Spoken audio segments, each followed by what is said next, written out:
오늘 우리가 읽은 성경은 히브리서입니다. 특이하게도 히브리서는 누가 썼는지 알 수 없습니다. 학자들마다 누가 썼는지에 대한 의견이 굉장히 분분합니다. 어떤 이는 사도 바울로 보기도 하고, 어떤 이는 바울과 함께 사역했던 실라 혹은 바나바, 혹은 유대계 그리스도인으로 회심하여 돌아왔던 아볼로라고 추정하기도 합니다. 저자를 다양하게 추정하는 이유는 그 히브리서의 문체나 히브리서에 쓰여진 그 구약의 인용이 너무나도 뛰어나고 탁월하기 때문입니다. 그래서 수준이 굉장히 높은 초대교회 교인들 중에 유대인 계통의 그리스도인이 썼을 거라고 추측하고 있습니다. 히브리서의 수신자는 제목에 있는 그대로 히브리인, 즉 유대인들에게 전하는 말씀입니다. 특히 유대인들 중에 예수를 믿는 유대인 계통의 그리스도인들을 대상으로 기록한 것으로 보입니다. 왜냐하면 당시 초대교회 안에서 이 믿음이 흔들려서 유대교로 복귀하고자 했던 유대인들이 있었습니다. 대표적인 사건이 하나 있는데요. 사도행전 15장에 나오는 할례 논쟁입니다. 할례를 받지 못하면 구원을 받지 못하니까 이방인도 할례를 받아야 하지 않겠냐라는 그 논쟁을 통하여서 우리는 초대교회 안에 그런 율법적인 사고와 그리스도의 믿음 사이에 충돌했던 것을 우리가 볼 수 있습니다. 이렇듯 자신들의 믿음과 신앙생활에 깊은 갈등과 고민을 하고 있는 이 유대교 그리스도인들에게 히브리서 저자는 그 흔들리는 신앙을 굳게 잡아주기 위해서 오늘 이 히브리서를 저작한 것으로 보입니다. 히브리서에서 가장 유명한 장이 무엇입니까? 히브리서 11장, 믿음장이죠. 옛적의 구약 조상들이 어떻게 살아왔으며 그 이유가 바로 하나님을 향한 믿음이었음을 히브리서 저자는 변증하고 있습니다. 근데 히브리서 11장의 결론은 히브리서 12장 1절과 2절 상반절에서 나와 있습니다. 히브리서 12장 1절에서 2절 상반절 함께 읽어볼까요? 함께 읽겠습니다.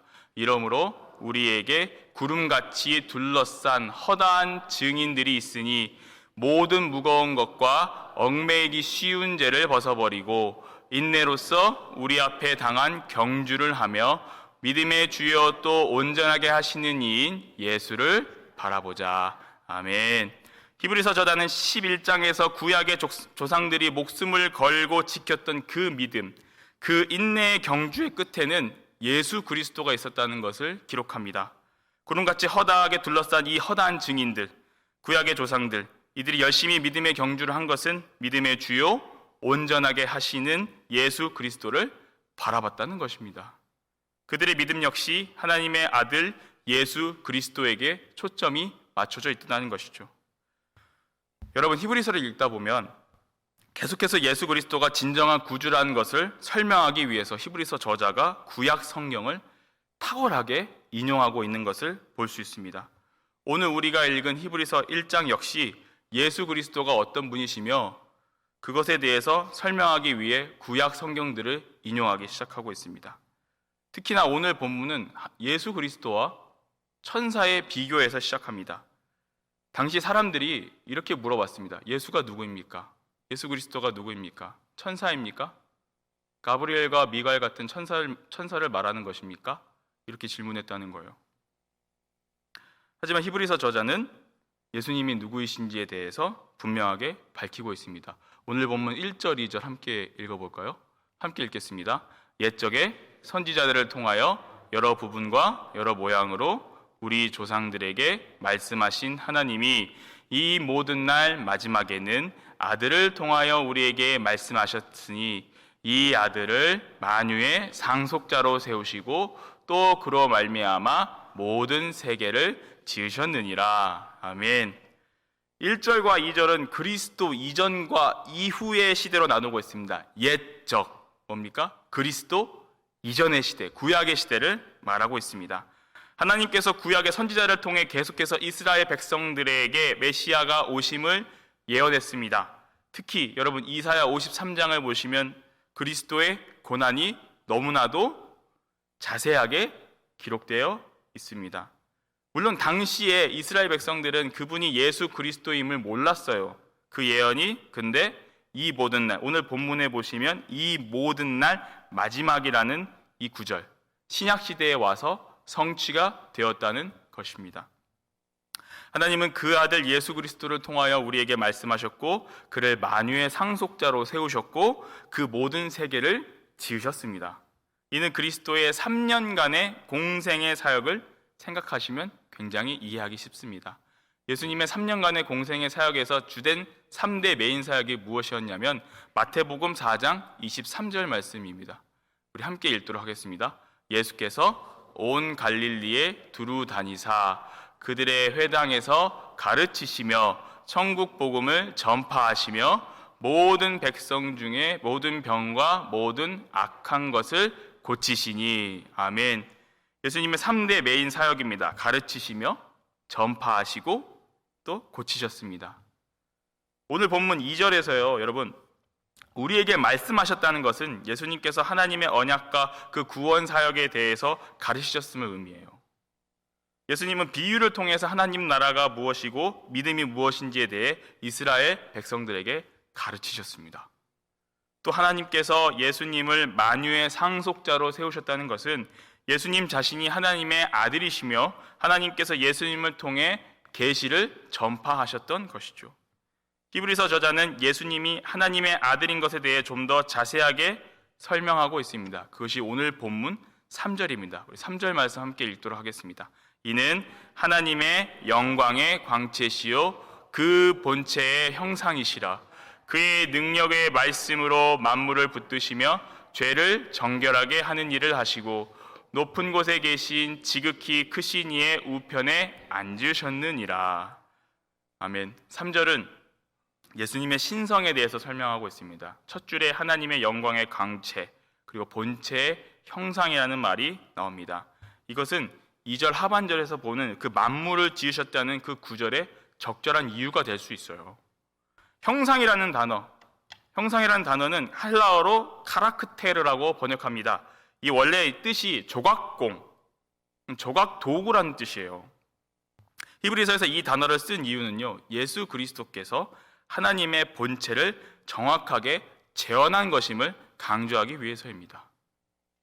즉 예수 그리스도의 본질은 하나님과 동등하다는 것을 히브리서 저자는 알려주고 싶었던 거예요. 때문에 천사와 예수님은 본질적으로 다르다는 것을 또한 알려주고 있는 것이 오늘 본문의 3절입니다. 그래서 4절에서 저자는 그가 천사보다 훨씬 뛰어남은이라고 시작해요. 천사에 대한 이야기가 나왔던 이유는 아무래도 그 당시에 천사에 대한 숭배가 있었던 것 같습니다. 골로새서 2장 18절에서 이렇게 얘기하고 있는데요. 아무도 꾸며낸 겸손과 천사 숭배를 이유로 너희를 정죄하지 못하게 하라. 그가 그 본 것에 의지하여 육신의 생각을 따라 헛되이 과장하고. 골로새 지역 교회 안에서 이미 거짓 교사들의 가르침으로 인하여서 천사 숭배가 있었음을 알 수 있습니다. 거짓 교사들에 의하면 하나님을 직접 경배드리는 것은 교만한 일이다. 때문에 우리는 겸손하게 하나님보다 못한 천사를 숭배해야 한다는 것이 그 사이에 퍼져 있었던 거예요. 하지만 사도 바울은 그 겸손이 꾸며낸 겸손, 즉 위선이라는 것을 골로새 교회에 향해 비판하고 있는 것입니다. 사실 대다수의 유대인들이요 천사를 숭배하게 된 이유가 있어요. 구약에서 보면 하나님의 사자가 자주 등장합니다. 이들은 이것을 천사로 보았어요.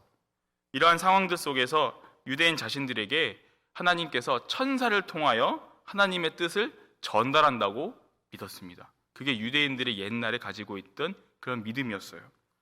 히브리서를 쓰여진 역사적 상황도 이와 비슷했던 것 같아요. 때문에 히브리서 저자가 천사는 숭배할 대상이 아니며 오히려 시중을 듣는 대상임을 얘기하면서 신앙의 대상은 오직 예수 그리스도 한 분뿐임을 강조하고 있는 것입니다. 저자는 예수 그리스도의 우월성, 영어로는 superiority라고 하죠. 그 우월성을 입증하기 위해서 5절에서 13절까지 구약 성경을 인용합니다. 크게 네 가지 틀에서 이야기를 하고 있어요. 첫 번째는 예수님은 하나님의 아들이라는 것입니다. 오늘 본문 히브리서 1장 5절을 함께 읽어볼까요? 함께 읽겠습니다. 하나님께서 어느 때에 천사 중 누구에게 너는 내 아들이라 오늘 내가 너를 낳았다 하셨으며 또다시 나는 그에게 아버지가 되고 그는 내게 아들이 되리라 하셨느냐. 아멘. 너는 내 아들이라 오늘 내가 너를 낳았도다. 시편 2편 7절입니다, 여러분. 너는 내 아들이라는 이 선포는요, 역사적으로 봤을 때 이것은 예수 그리스도의 생애를 나타내는 선언이기도 합니다. 이런 선포가 천사들한테는 단 한 번도 없었다라는 거예요. 저자는 하나님의 아들이라고, 천사는 하나님의 아들이라는 것을 한 번도 얘기하지 않는다는 것을 성경에서 보여주고 있습니다. 천사는 하나님의 아들이다? 아니다? 아니다라는 거예요. 골로새서 1장 15절에서는요, 그리스도는 영원 전에 하나님에 의하여 낳은 바 되신 분이라고 말합니다. 왜 그 이야기를 하냐면요, 당시 이단들이요, 이 시편 2편 7절을 인용하면서 뭐라고 얘기하냐면 예수님이 원래 하나님의 아들이 아니었다라는 거예요. 그러면서 이 예수 그리스도가 세례 요한한테 세례를 받은 후에 양자로 입양되었기 때문에 하나님의 아들이라고 선포를 됐다는 거예요. 지금의 관점에서 보면 정말 말이 안 되는 이야기죠. 하지만 당시 유대인 그리스도인들이 그런 개념을 믿었다라는 것입니다. 오히려 예수님은 광야에서 마귀를 물리치신 이후에 천사들이 와서 수종을 들었다고 마태복음 4장 11절에서 이야기하고 있어요. 그 말인즉슨 하나님 아들 예수 그리스도가 천사들을 종으로 부렸다라는 것을 이미 성경에서는 얘기하고 있는 것입니다. 이 천사를 경배하고 수종드는 것에 대해서 히브리서 저자가 1장 7절에서 성경을 인용하는데 이게 시편 104편 4절이에요. 바람을 자기 사신으로 삼으시고 불꽃으로 자기 사역자를 삼으시며, 이 구조를 인용하여서 예수님께서 천사를 어떻게 사용하셨는지 히브리서 저자는 알려주고 있습니다. 이 부분이 바로 두 번째 근거입니다. 예수님께서 천사들을 사용하셨다는 거예요. 요한복음 1장 3절에서는 분명히 모든 것이 그리스도로 말미암아 창조되었음을 증명하고 있습니다. 천사들 역시 하나님이 만드신 피조물이라는 거예요. 그리고 그 피조물을 예수님께서 부리신다는 것입니다. 저자는 천사의 지위에 대하여 6절에서 7절까지를 서술하고 있습니다. 하지만 8절에서 9절까지는 하나님의 아들이신 예수 그리스도의 지위와 그 통치권에 대하여 서술하고 있습니다. 이것이 세 번째 근거예요. 예수님은 왕이시다. 시편 45편 6절에서 하나님이여 주의 보좌는 영원하며 주의 나라의 규는 공평한 규이니이다 라고 기록하고 있습니다. 메시아 예수 그리스도가 어떤 분이신지 히브리서 저자는 계속해서 구약 성경을 인용하고 있는 것이죠. 본문 8절에서 예수 그리스도의 왕권과 권위에 대해서 상징하고 있는 게 있어요. 바로 지팡이를 의미합니다. 지팡이는 왕의 권위를 상징하고 있습니다. 그리고 그 권위를 가지고 있는 분이 누구냐? 천사냐? 아니다. 예수 그리스도다 라는 것을 히브리서 저자는 계속해서 강조하고 있는 거예요. 그리고 그 권위를 가지고 구절을 통해 예수님이 통치하는 모습을 저자는 보여주고 있는 것입니다. 구절에서 의를 사랑하고 불법을 미워하셨다라고 성경은 기록하고 있습니다. 이것은 예수 그리스도의 공의에 대해서 이야기하고 있는 것이죠. 여러분, 구절에서요, 재미있는 표현이 있어요. 뭐냐면은 즐거움의 기름을 주께 부으셨다라는 행위가 있습니다. 무엇을 의미하냐면요, 재미있는 건 그리스도라는 이름 뜻의 자체가 뭐냐면 뭐예요? 그 기름 부음을 받은 자라는 뜻입니다. 정말로 거룩하고 아름다운 의식이에요. 이건 정말 소중한 의식이, 왜냐하면은 여러분 사무엘상 묵상하시면서 보셨던 것 중에 뭡니까? 사무엘이 왕을 세우기 위해서 했던 행위가 무엇입니까? 기름을 머리에 부은 행위예요. 예수 그리스도는 왕이라는 사실에 대해서 분명히 정확하게 이야기하고 있는 것입니다. 바꿔 말하면요, 예수 그리스도는 기름 부음을 받았지만 천사는 기름 부음을 받지 않았다라는 것이죠. 네 번째입니다. 예수 그리스도의 우월성, 그것은 그 부분이 바로 영존하심이라는 건데요, 영어로는 The Eternal Existence라고 부릅니다. 영원히 존재하신다라는 의미이죠. 히브리서 1장 10절을 함께 읽어볼까요? 함께 읽겠습니다. 또 주여 태초에 주께서 땅의 기초를 두셨으며 하늘도 주의 손으로 지으신 바라. 아멘. 원래 이 부분은요, 시편 105편 25절을 인용한 부분이에요. 시편에서도 마찬가지로 하나님의 영원하심에 대해서 찬양하고 있습니다. 그러면서 히브리서 저자는 이 시편을 인용하면서 예수 그리스도가 창조자이심을 동시에 강조하고 있어요. 우리가 요한복음 1장 3절에서 이렇게 성경이 기록하고 있죠. 만물이 그로 말미암아 지은 바 되었으니 지은 것이 하나도 그가 없이는 된 것이 없느니라. 요한복음 1장에서 말씀이 하나님과 함께 계셨고 말씀이 곧 하나님이시라고 기록하고 있습니다. 그 말씀이 육신을 입으셨습니다. 그 육신을 입은 말씀이 하나님과 함께 창조를 역사를 이루셨습니다. 그분이 바로 예수 그리스도라는 것입니다. 히브리서 저자의 포인트는 바로 여기에 있어요. 하나님과 예수님은 동등하며 예수님과 함께 창조 역사를 이루셨다는 것이 이 본문의 포인트입니다. 11절과 12절을 함께 보시면 그 창조주이신 그리스도와 피조물을 비교 대조하고 있습니다. 그리스도만이 하나님이 영존하시는 것을 강조하고 있는 것이죠. 모든 피조물은 언젠가 소멸하고 멸망한다고 히브리서 저자는 이야기하고 있습니다.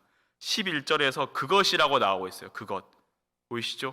11절의 그것은요, 10절에서 얘기하는 땅과 하늘을 의미합니다. 땅과 하늘도 하나님께서 지으신 것인데 그 지으신 땅과 하늘도 언젠가는 소멸할 수 있다는 것이에요. 우리가 입고 있는 이 옷 보시죠. 이 옷을 하나님께서 낡게 만들어버리면 낡아버린다는 거예요. 그리고 우리가 옷을 바꿔 입으면 또 옷도 변한다는 거예요. 하지만 하나님 예수 그리스도는 영원히 변치 아니하시고 영존하신다는 것을 히브리서 저자는 계속해서 강조하고 있습니다. 그리고 그 예수 그리스도가 우리가 믿는 그분이심을 여러분 기억하시기 바랍니다.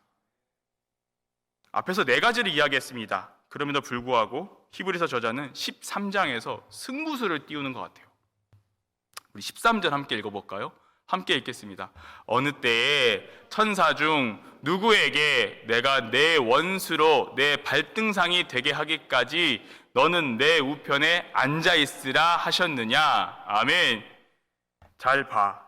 이렇게 얘기하는 것 같아요. 잘 봐.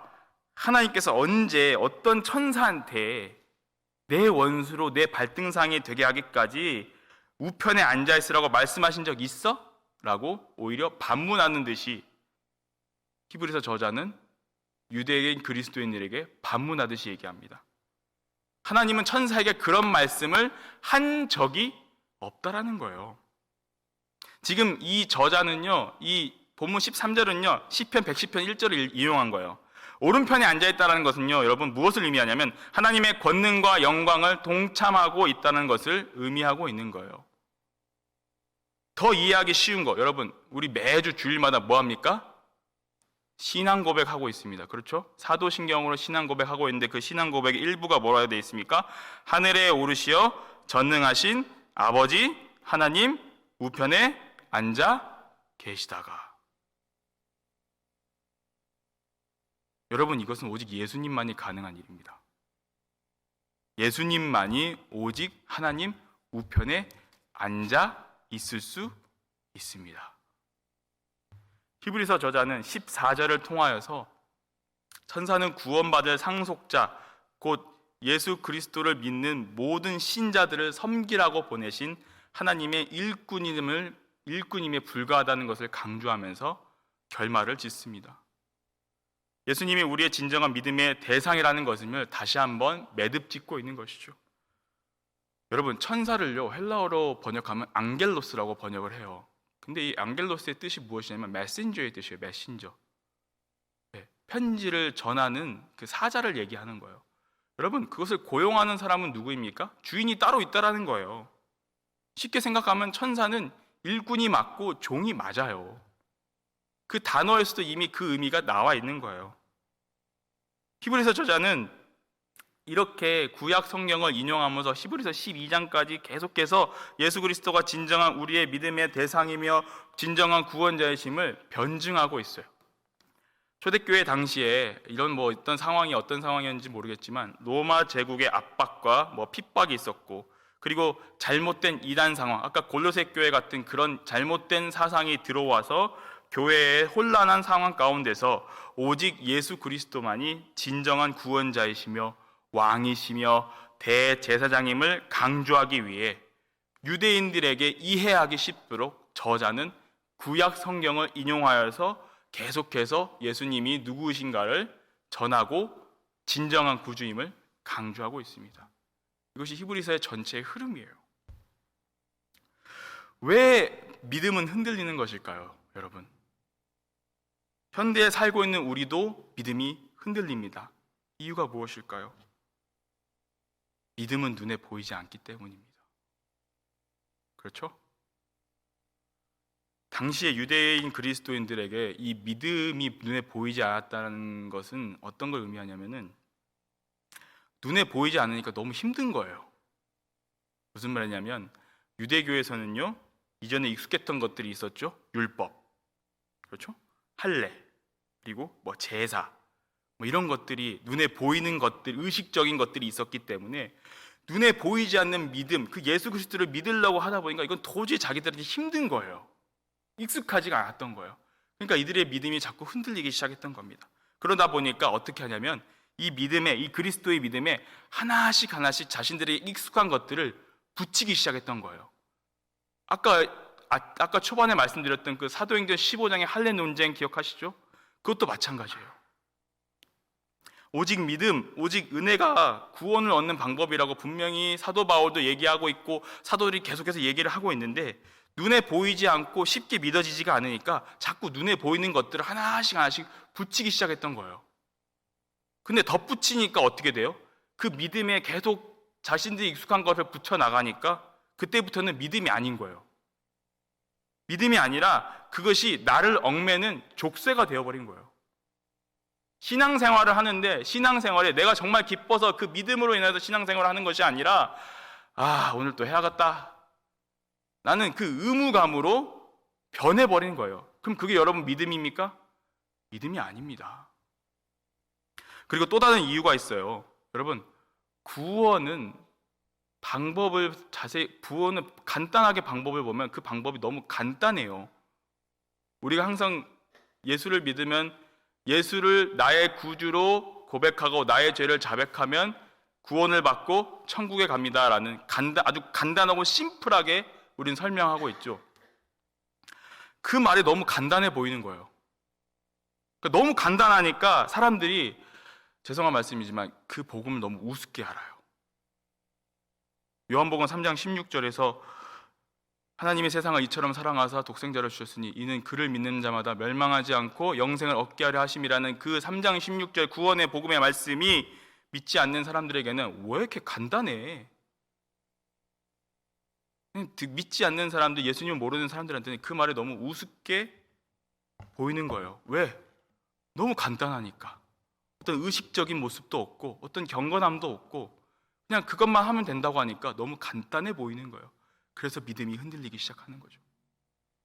근데 여러분, 믿음이 간단해 보일 수도 있어요. 왜냐하면 그 방법이 간단해 보일 수 있어요. 그런데 여러분, 그 간단한 그 믿음에 받는 은혜가 얼마나 큰지 여러분 기억하시죠? 방법은 간단할 수 있는데 그 방법으로 인해 받는 은혜가 여러분 어마무시합니다. 여러분 믿으시죠? 생각해 보십시오. 잘 생각해 보세요. 예수 그리스도가 그 간단한 방법을 제시하기 위해서 어떻게 행하셨는지를 여러분 기억해 보십시오. 십자가에 매달려 돌아가셨습니다. 유대인들은 생각할 수 없는 가장 큰 저주, 나무에 매달린 것이 하나님의 저주라고 생각했던 그 가장 큰 저주로 예수님은 십자가에 못 박혀 돌아가셨습니다. 그뿐만이 아닙니다. 여러분, 우리가 요한복음 7장까지 매 주일마다 설교를 계속 들었을 줄로 압니다. 근데 예수님의 여러분 모습이 어떠셨습니까? 예수님은 당신께서 가야 할 그 길을 묵묵하게 걸어가셨어요. 제자들도 흔들리고 오병이어의 기적을 맛본 사람들도 다 흔들렸지만 예수님은 그거에 전혀 개의치 않으셨어요. 그냥 예수님은 자신이 가야 할 길, 당신께서 가야 할 그 길을 그냥 묵묵하게 걸어가셨어요. 우리의 믿음과 구원의 길을 간단하게 만들기 위해서 그 길을 진짜 묵묵하게 걸어가신 거예요. 그게 예수님의 그 모습이었어요. 이유는 딱 하나예요. 그냥 우리를 사랑하셔서 그 길을 쉽게 만드신 거예요. 만약에 우리가, 여러분, 예수님이 그 십자가에 못 박히시지 않고 그 길을 걸어가지 않았으면요, 우리는 지금도 양을 몇십 마리씩, 소를 몇십 마리씩 들고 다니면서, 끌고 다니면서 교회 앞에 와서 각을 뜨고 제사를 지내야 하는 그런 상황이 벌어져야 됐을 수 있어요.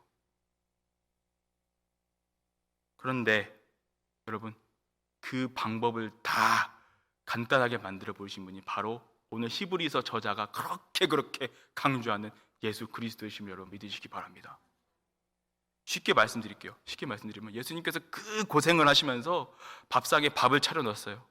밥, 국, 반찬, 밥상에 다 차려 놨는데 예수님께서 그 밥상을 다 차려 넣으시고 그냥 우리는 예수님께서 그 차려주신 그 구원의 밥상에 숟가락만 얹은 것 뿐이에요. 정말이에요, 여러분. 우리는 그냥 예수님이 차려준 그 밥상에 숟가락만 얹은 사람들이에요. 근데 여러분, 그 구원의 밥상을 먹어본 사람들은 어떻습니까? 먹어본 사람만 알아요. 왜요? 밥을 한술 뜨고 반찬 하나 집었을 뿐인데 거기서 나오는 그 말할 수 없는 기쁨과 은혜는 우리가 어떻게 말로 표현할 수 있겠습니까? 그렇죠? 오늘 우리가 불렀던 304장의 찬송처럼 하늘을 두루마리 삼고 땅을 먹물 삼아도 갚을 수 없고 기록할 수 없는 그 하나님의 사랑이 그 구원의 밥상에 있었던 것이에요. 우리는 그냥 숟가락 하나만 얹은 거예요. 주님, 죄송한데 제가 숟가락 하나만 얹어도 될까요? 오케이, 콜, 와서 먹어. 하나님은 그렇게 방법을 만드셨던 거예요. 사랑하는 성도 여러분, 믿음은요, 여러분, 무언가 덧붙이는 게 아닙니다. 내가 익숙한 것들, 내가 하고 싶은 것들, 내가 편한 것들을 덧붙이는 게 아니에요. 믿음은 율법처럼 사람을 얽매이거나 그렇게 만들지 않습니다. 율법은 간단해요. 믿음은 간단해요. 예수 그리스도의 보혈의 공로로 우리가 우리의 죄를 자백하고 예수님이 차려주신 그 구원의 밥상에 우리가 숟가락만 얹으면 됩니다. 여러분, 이 자리에 앉아있는 이유가 뭐예요? 그 구원의 밥상에서 밥을 한 번씩 먹어보신 분들이시기 때문에 지금 이 자리에 앉아 계시잖아요.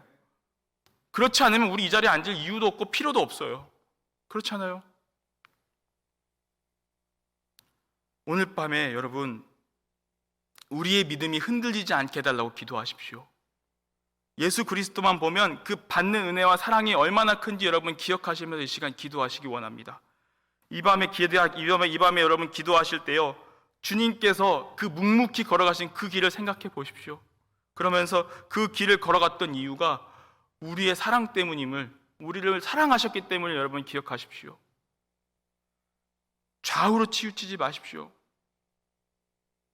갚을 수 없는 그 주님의 사랑, 히브리서 저자가 그 예수 그리스도를 그렇게 강조했던 이유를 여러분 다시 한번 생각하시면서 오늘 이 밤에 구원의 그 거룩한 왕 되시고 대제사장 되시는 예수 그리스도를 따라 믿음의 길을 함께 걸어가는 여러분 되시기를 주님의 이름으로 간절히 축원합니다.